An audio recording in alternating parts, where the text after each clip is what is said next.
qui a de la sauge dans son jardin n'a pas besoin du médecin. Cette plante, depuis l'Antiquité, est indispensable dans les jardins. La sauge ouvre l'appétit. Elle régularise la digestion. Il paraît qu'une infusion de sauge permettra de faire passer un repas trop copieux. On dit beaucoup de choses sur les bienfaits de la sauge.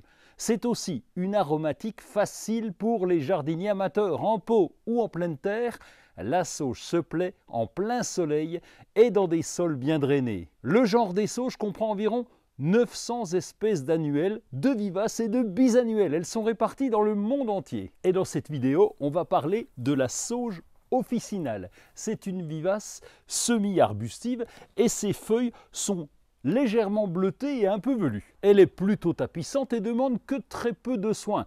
Pas d'arrosage, excepté la première année de plantation.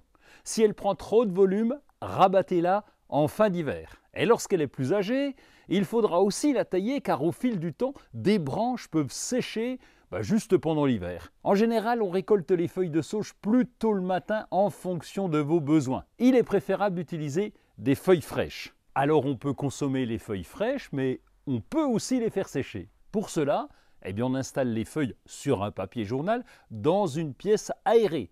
Et vous pouvez les faire sécher sans les exposer au soleil. Au bout de 3-4 semaines, vous pourrez les stocker dans un bocal hermétique. Or, pour multiplier les sauges, on peut faire des boutures, vous allez voir, c'est très facile. Au printemps, on va couper l'extrémité d'une tige sans fleurs à une dizaine de centimètres à peu près. On va enlever les feuilles sur la moitié du bas de la tige, enfoncer ensuite la tige de moitié dans un mélange de terre et de sable ou alors dans du terreau pour semis. Et puis on va placer les boutures dans un endroit abrité du vent, lumineux, tout en arrosant régulièrement. Et à l'automne, vous repiquerez le pot là où vous le souhaitez. Alors, ça marche en terre, mais ça marche aussi en pot. La sauge est une plante incontournable et en plus, elle est extrêmement facile à cultiver.